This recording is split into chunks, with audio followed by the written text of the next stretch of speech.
Hello, thank you for joining me for a webinar on comprehensive school counseling.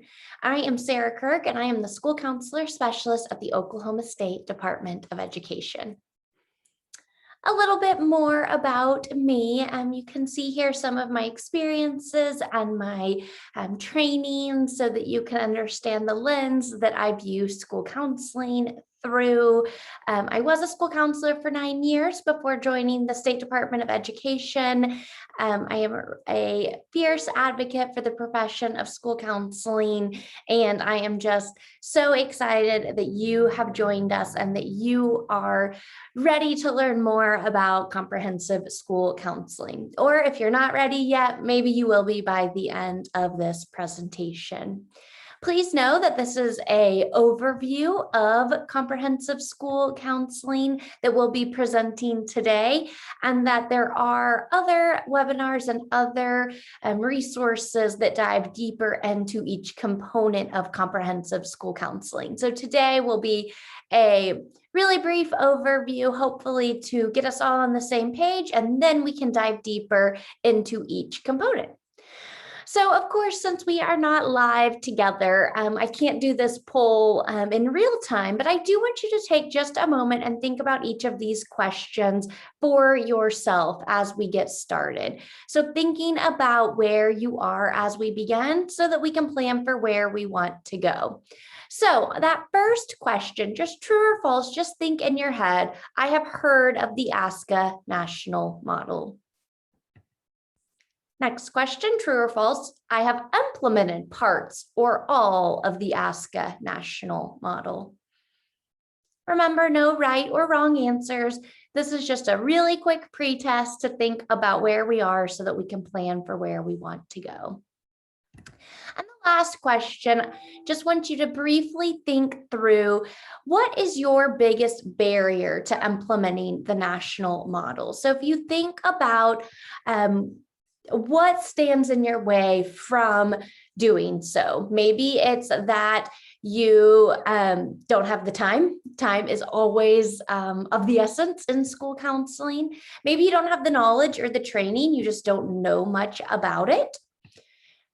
Duties assigned from your administrator. So maybe you're often spending time doing non-counseling duties because it's what your principal or your administrator expects of you. Could be high caseloads. ASCA recommends a ratio of 250 to 1, but we know here in Oklahoma that student to school counselor ratio is about 411. Yours might be even higher than that. Or other barriers. So just thinking through what stands in your way. Again, only so that we can think about where we are, what's going on now, so we can get to where we want to go. So just spend another second thinking through that.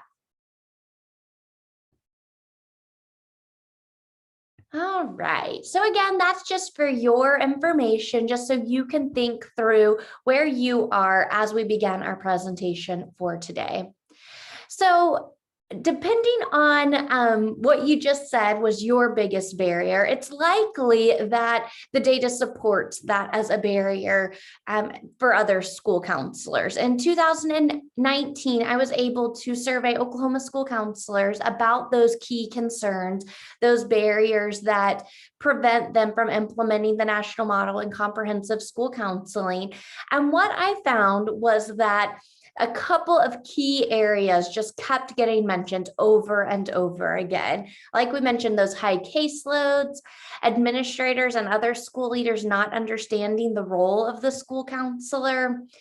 Again, that training piece, so just not knowing what you don't know. That is a big piece of it. Some of us go through school counseling preparation programs, graduate programs that don't necessarily teach the ASCA National Model in comprehensive school counseling. Or perhaps you ended up as a school counselor through an alternative route.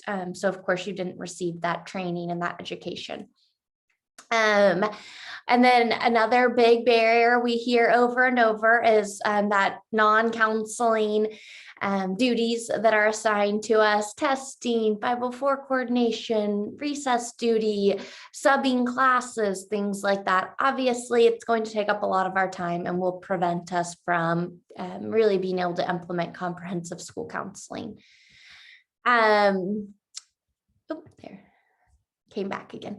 And then also this kind of talked about this a little bit on the education piece, but we also heard that with so many people coming to school counseling through other degrees, obviously that keeps them from understanding comprehensive school counseling and really able to implement that. So we want to make sure we're addressing each of those barriers as we dive into today's presentation. So today we want to talk about the what, the why, and the how of comprehensive school counseling. Again, remembering that this is a brief overview and we'll dive deeper into each of those elements at later trainings, but that this will give us a really good overview of the what, the why, and the how.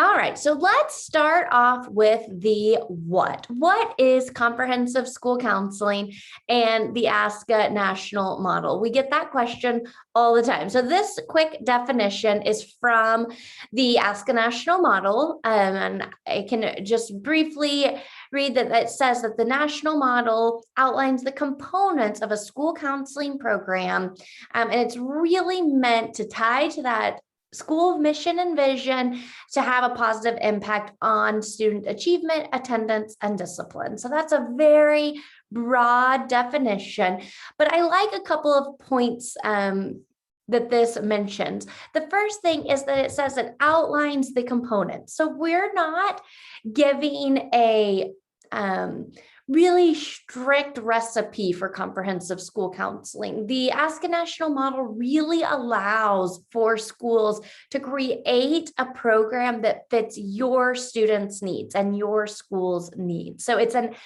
outline, it's a framework, it's much more of a framework and an outline than a specific do this, then do this, that sort of thing. So make sure you keep that in mind.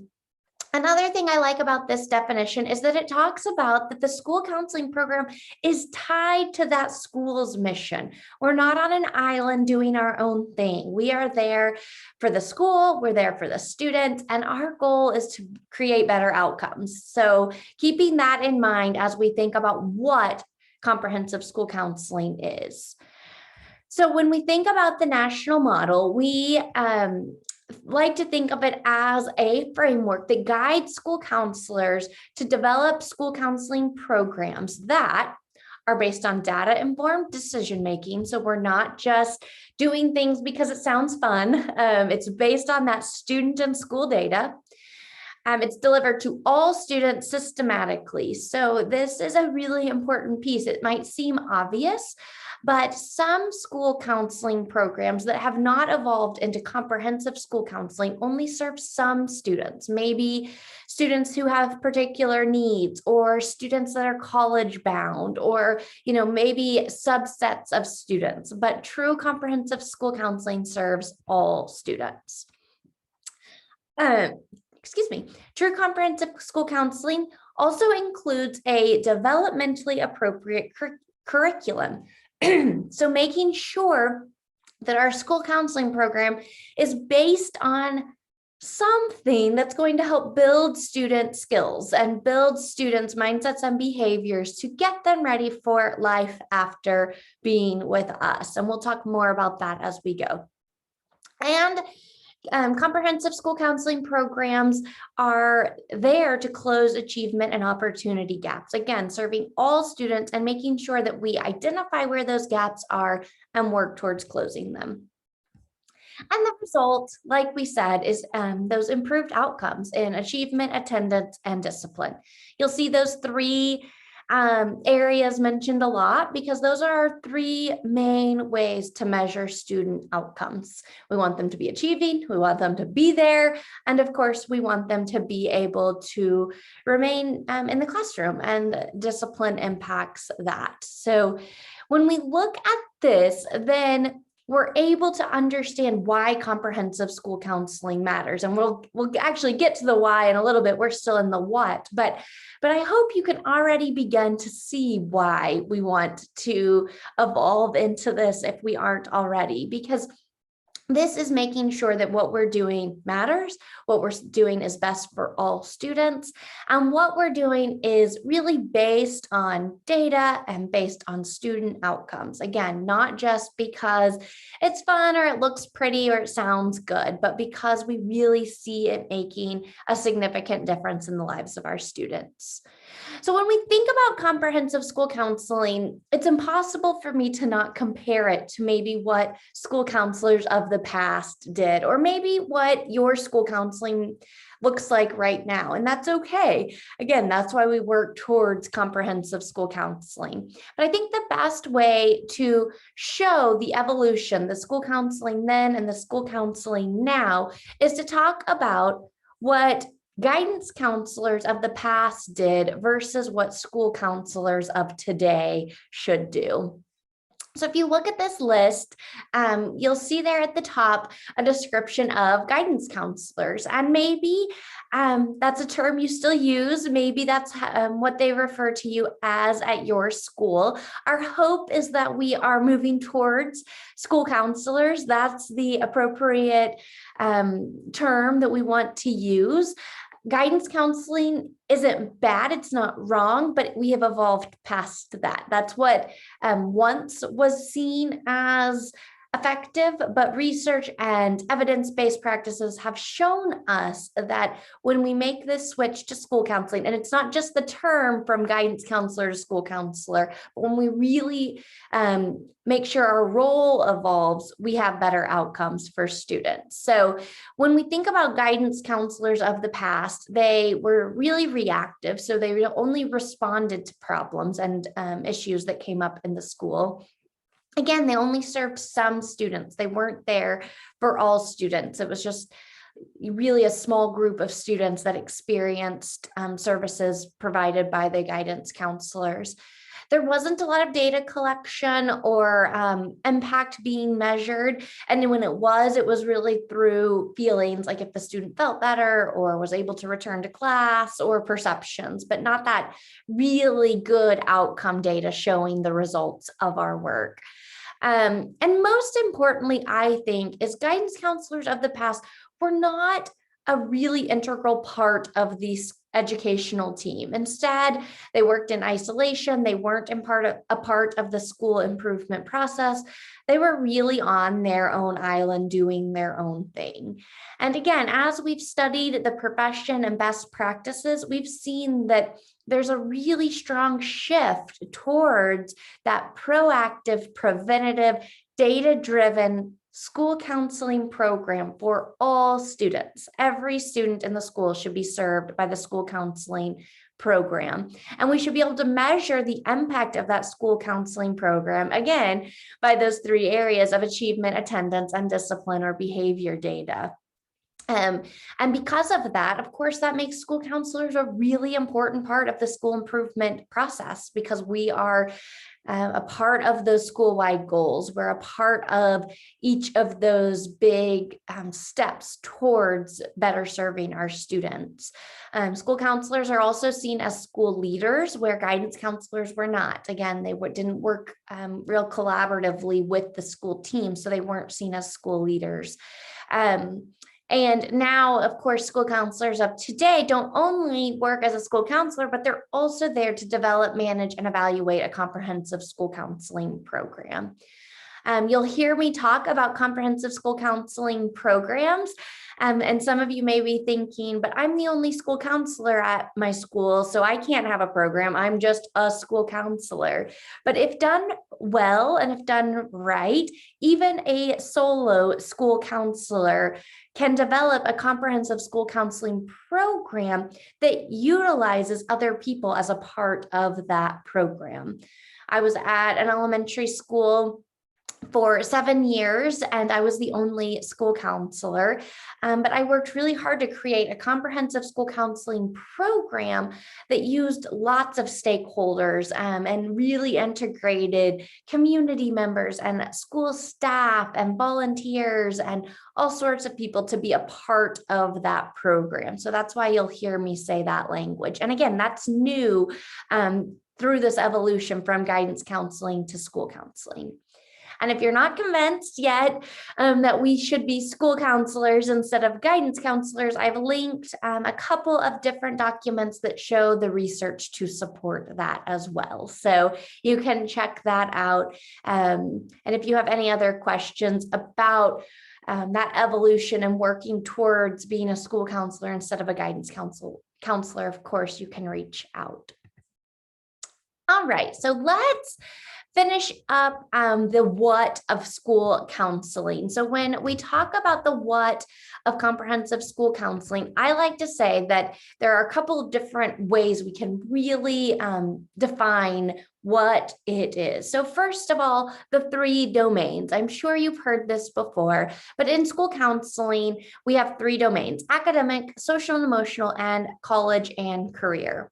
We also have 4 themes to help define what comprehensive school counseling is. And those themes are advocacy, collaboration, leadership, and systemic change. And you'll hear me talk about each of these, and we'll dive deeper into them in a different webinar. But when you think about these themes, really think of them as just intertwined in everything you do. They're not necessarily like, okay, today I'm going to do the advocacy theme. Instead, they're interwoven into everything else we do as school counselors. Just as you heard me say on the previous slide, I mentioned a part of the educational team and that importance of collaboration. I mentioned school counselors as leaders. So again, it's just really a part of what we do at the heart of our work. And then you'll also hear about the 4 components. So 3 domains, 4 themes, and 4 components help us define comprehensive school counseling as defined by the ASCA National Model. And these 4 components are define, manage, deliver, and assess. And you'll see them in that square on this slide as well. And we'll talk more about them on the next slide as well. And of course, bringing all of those domains, themes, and components together is the importance that comprehensive school counseling is data-driven for all students. So I think this slide really sums up the what behind comprehensive school counseling. It's a lot because each of those domains we could dive deeper into, each of those themes we can dive deeper into, and of course those components will definitely be diving deeper into. But this is a great way to kind of start wrapping your head around what comprehensive school counseling is. So let's dive a little deeper into those 4 components. Again, I know I've said this a couple of times, but today's webinar is really meant to be a brief overview of these. So if this sounds overwhelming, it's okay. Take a deep breath. And know that we're going to dive deeper into each of these components and each of these elements within the components. So again, brief overview to start, planting seeds, getting our mind wrapped around this idea of comprehensive school counseling, knowing much more training, much more support is coming. Okay, so the first component is define. And when I think of the define component, I really think of really just that what it is that we are going to do as school counselors. As the word says, that we're going to define what we're going to do.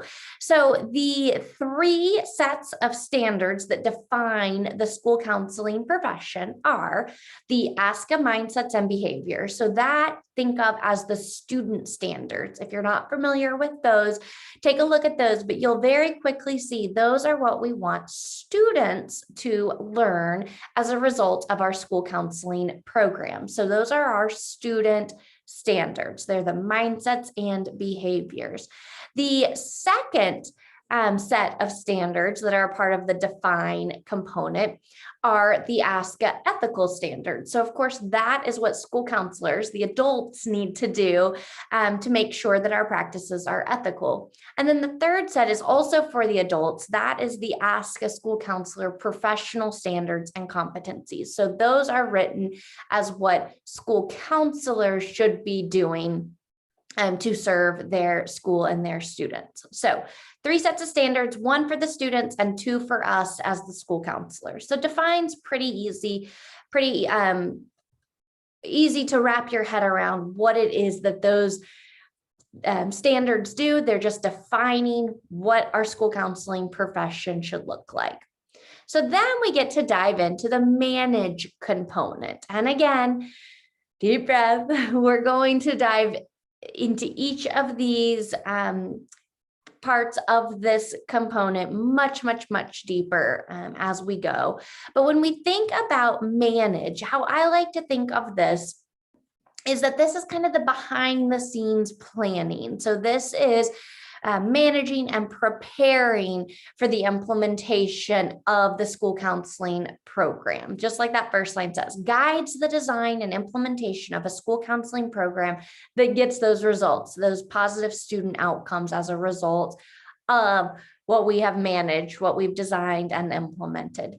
So included in the manage component are our school counseling beliefs, our vision statement, our mission statement, our school data summary, our annual student outcome goals, our action plans, our lesson plans, our annual administrative conference, use of time, calendars, and advisory council. Sounds like a lot, but again, we'll get deeper into each of those components. And the great news is that each of those already exists as a template provided to you so that we can not have to reinvent the wheel, but instead use these templates to help us design and implement a school counseling program specific to your school. So this is really that part where I talked about at the beginning, the national models of framework. We're not going to tell you what your goals should be. We're not going to tell you what your beliefs or mission statement should be.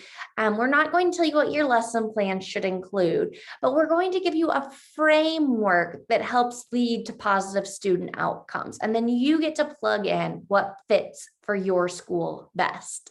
That's what I love about this model. We're not reinventing the wheel, but we're also not just saying there's a one size fits all approach to school counseling, because we know there's not. We know that every school has individualized needs and students have individualized needs. And we must remember that. Of course, that's the heart of all we do.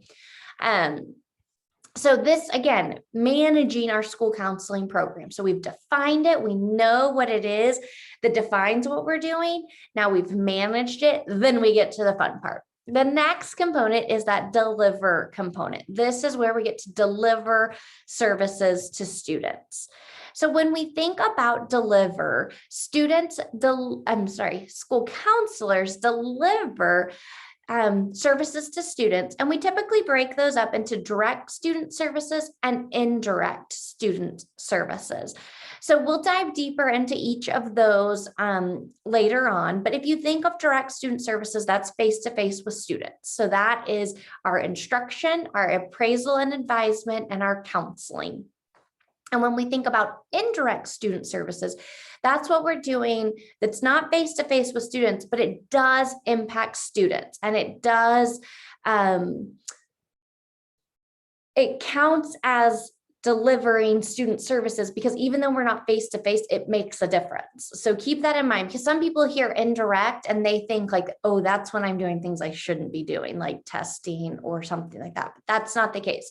Indirect student services are collaboration. So when we're collaborating with other educators or other stakeholders, that's an indirect student service. It's important. It's really important. Consultation also is an indirect student services, and then referrals. So when we think about when we're talking to a mental health therapist in the community to help get a student mental health support they need, that would be in that indirect student services under the referrals part, but very, very important. Again, I often hear school counselors think that the indirect student services means they're doing the wrong thing, and it definitely doesn't. That's what makes a comprehensive school counseling program, because we're not doing it all alone. We're consulting with other professionals, we're collaborating, and we're making referrals. Definitely an important piece of our job. So that's the deliver component. And then our last component is the assess component. And this one, I think, most often gets ignored. We spend a lot of time, figuring out what we need to do, defining it, managing it. We love delivering it. It's the fun part. And then the assess tends to kind of get ignored. But it's important, because to achieve those best results for students, we have to be assessing ourselves. We have to be assessing our program, and always altering things to make it more effective. So the assess piece is super important, even though it's often ignored. Just as a reminder, we will dive deeper into each of these components and each of these elements within these components in future webinars. All right, now is the time that I like to remind you that when we think about comprehensive school counseling, every step towards comprehensive school counseling is a step in the right direction to better serve students. I often hear school counselors say, I can't do all of that right now. I can't implement all of those components and all of those elements within those components right now. It's too much, too hard. I've got too many other things going on. Totally get that. It's not meant to be implemented all at once. It is meant to be a process. It is meant to be done step by step. But what I also often hear is people giving up on it completely because it seems like too much. And that's not what's best for our kids. So keeping in mind, perfect is the enemy of good. Every step towards comprehensive school counseling is better serving our kids, and every step will get us closer, even if we take baby steps. That is okay. It's meant to be done that way. Honestly, I think it's done the most effectively when it's done in very small chunks at a time. So keep that in mind. Baby steps are great. All right, let's keep going. So we've covered the what of comprehensive school counseling. So now I want to dive into the why behind comprehensive school counseling. This is really important to make sure that we have buy-in from school counselors, buy-in from administrators, buy-in from district leaders, buy-in from our teachers and educators in our school, and buy-in from our students and families and community partners as well. Because we really want to make sure that all stakeholders understand that we want to make this shift. We want to make this transition with the evolution of school counseling because it's what's best for our schools and for our students.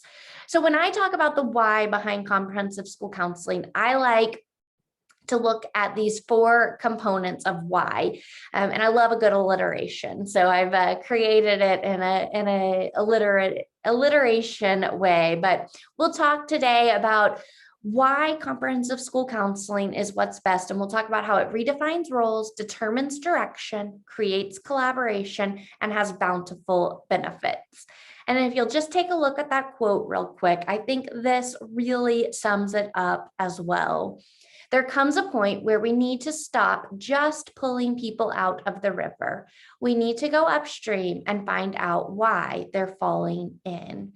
And if I think about why we want comprehensive school counseling programs as opposed to guidance counseling, this really sums it up. Guidance counseling was pulling kids out at the end of the river, right? It wasn't bad. They were really working to get those kids out. But instead, let's go upstream and help so many more and keep them from falling in the first place. So let's jump into redefining roles. We've already talked about some of these pieces, like the reactive versus preventative transition. So when we think about redefining our role as a preventative support for students, not just reactive, that is a really, really important piece of that. I'm sure that many of you often feel like you're only putting out fires or only putting a Band-Aid on an issue. And when we really start working towards comprehensive school counseling, you'll really find that you get to be so much more preventative. It can be hard at first, and it's not an overnight change. But the more we can work towards this, then you'll find it's not just putting out fires and putting on Band-Aids. You're able to provide preventative supports that keep the fires from starting from the start, which is obviously our goal. And of course, makes your life so much less stressful.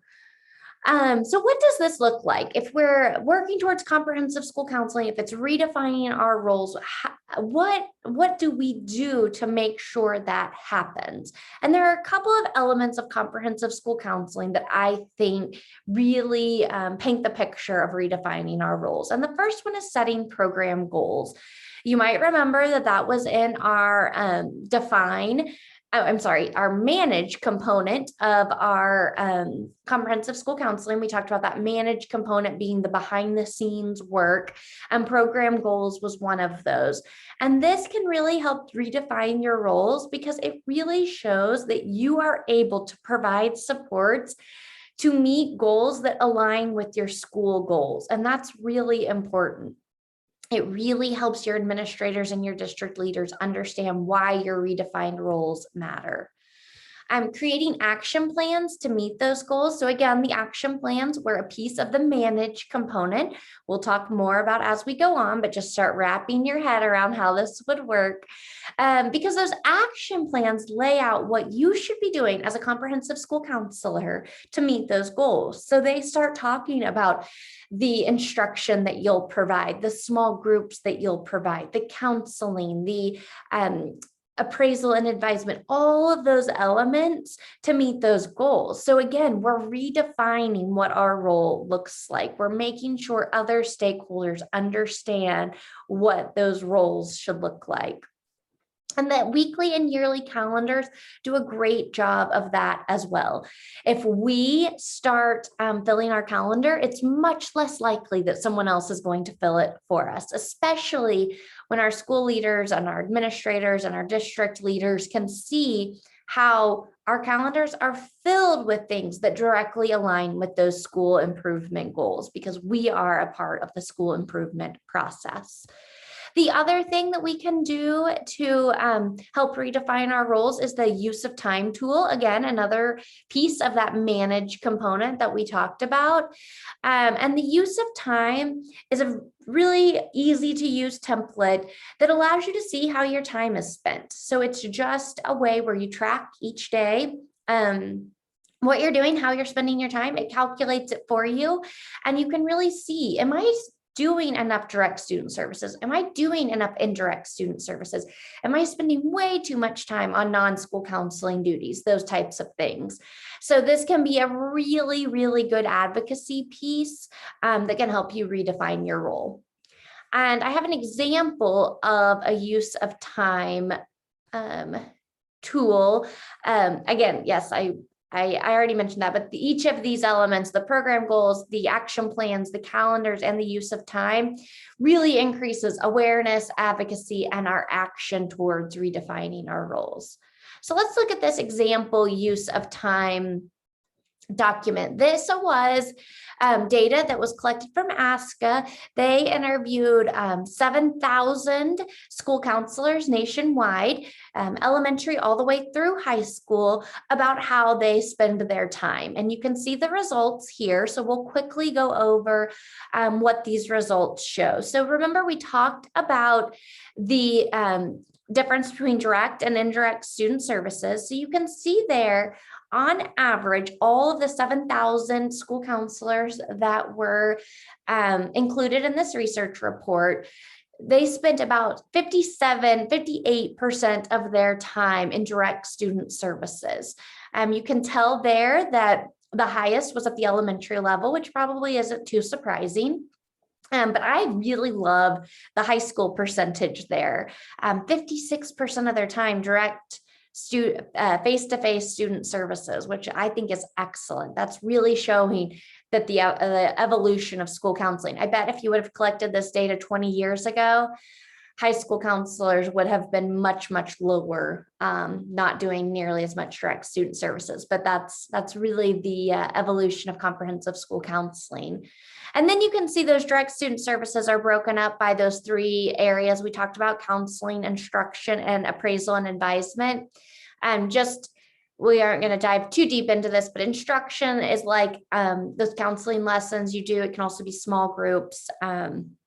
When you're providing some sort of curriculum to help teach a skill is how I think of instruction. And appraisal and advisement is that college and career readiness piece. So you can see it really increases as you go up in grade, which makes sense. Our students need a little more of that appraisal and advisement component. So in elementary, it's at 7.6%, goes up to 18.9 at high school, which makes sense. So looking at the next blue area, it talks about those indirect student services. So remember, we said those are really important too. That's that referrals, consultation, and collaboration, helping meet student needs, even if it's not face-to-face.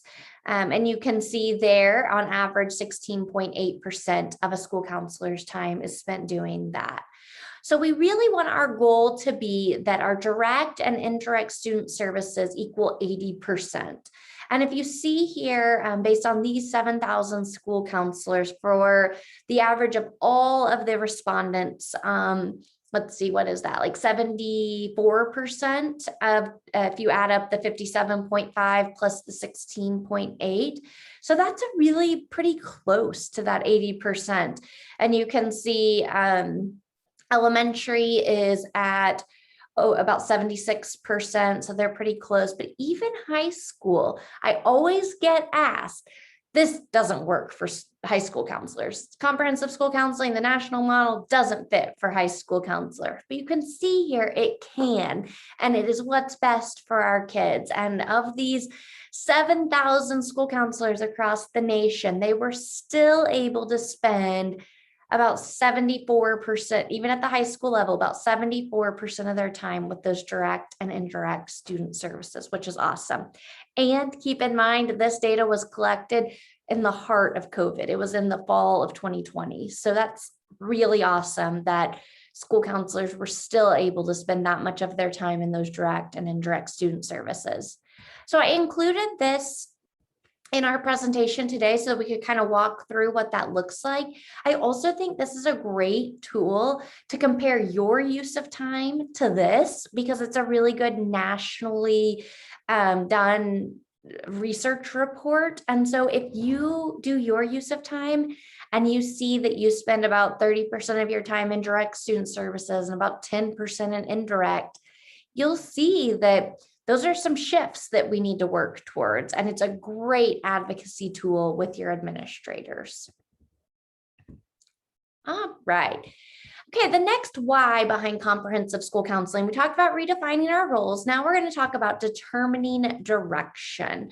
So when we talk about the why of determining direction, I always say that when the final destination is clear, it's so much easier to know what to do to get there, right? So if we have goals set, if we have action plans to meet those goals, if we have a vision statement and a mission statement, we know what our final destination is, and then we'll be able to get there. I think so often school counselors don't have goals, don't have action plans, don't have vision and mission statements, and that's why they feel like they're spinning their wheels.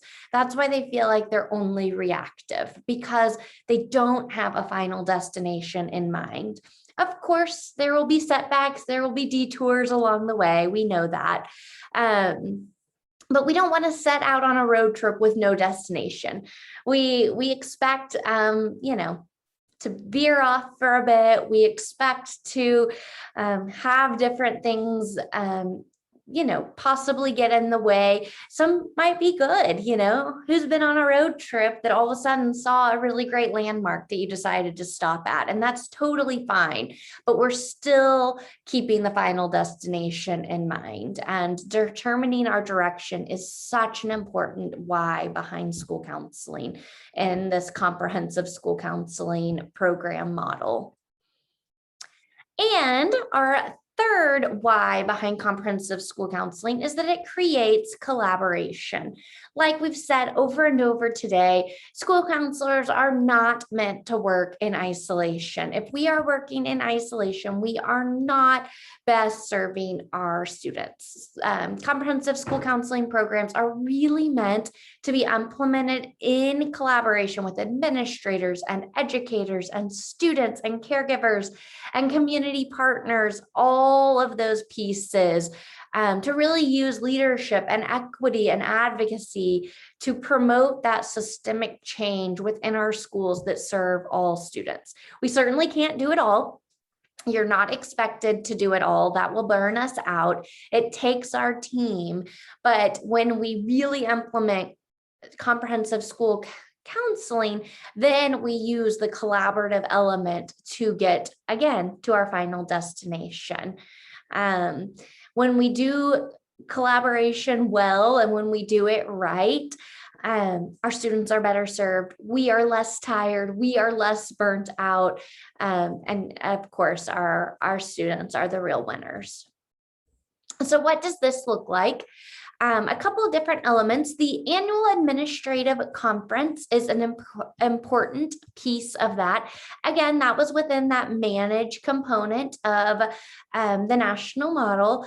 This is really just a once a year meeting with your principal or school leader. There's a template that guides you through what you should talk about. It is very easy, but very important, and really helps create collaboration and get the ball rolling towards a collaborative partnership with your school leader. Again, setting those program goals that align with your school and district goals. Again, we're all working towards the same end goal. That collaboration really helps us get on the same page. And then, like we already said, working with teachers, students, caregivers, and community members to really meet those individualized needs. You can't do it all. You're not meant to do it all. It's not what's best for kids. But when we utilize collaboration, we can. And the last element of the why behind comprehensive school counseling is that there are bountiful benefits of comprehensive school counseling programs. The outcome data indicates all sorts of benefits: improvement in reading and math achievement, decreased discipline referrals, improved school climate, increased student attendance. And then, so of course, those are all the big student outcomes that we're hoping for that are supported by comprehensive school counseling. But comprehensive school counseling also improves the clarity of our tasks, which shows really good outcomes for the school counselor as well. Burnout is decreased, job satisfaction and retention is increased.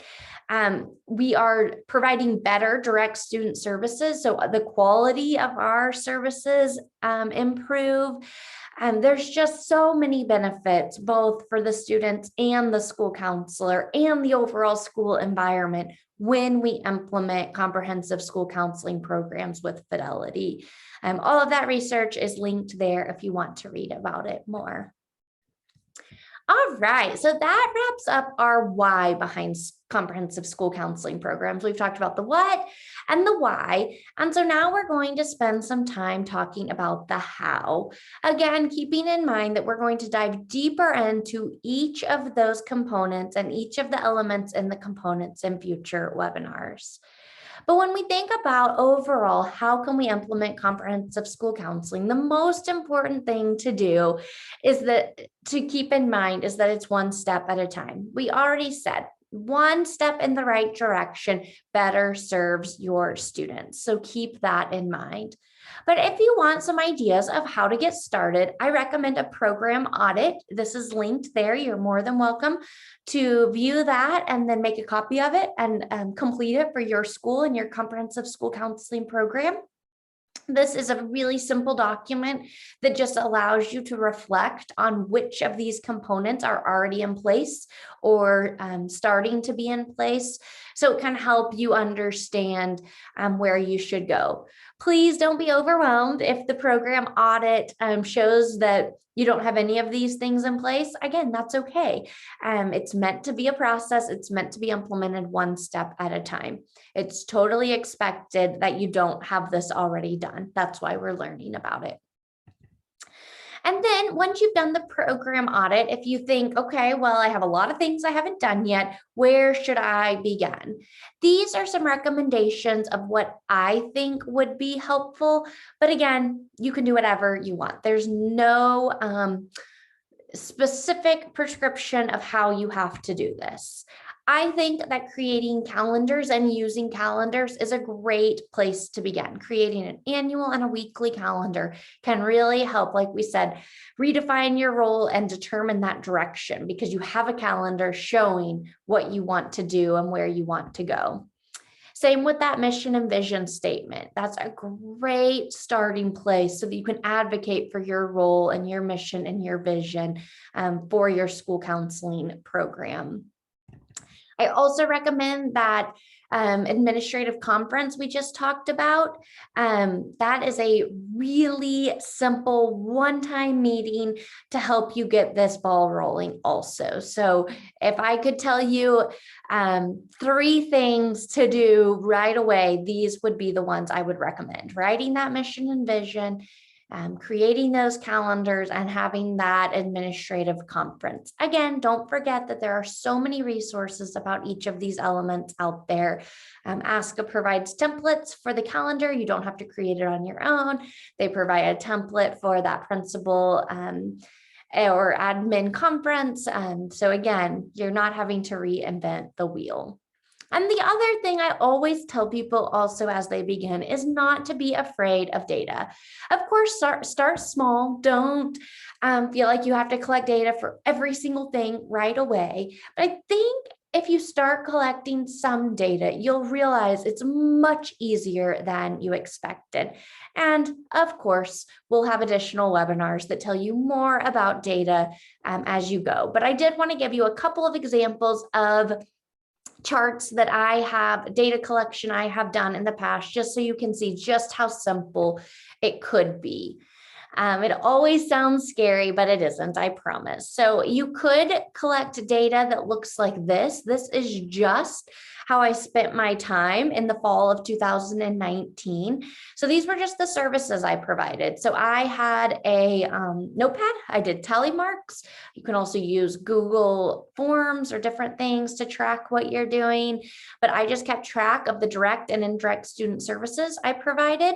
And you can see here what that looked like. My principal loved this. She was always shocked about just how much I was doing. So it was a great advocacy tool, really easy one to collect.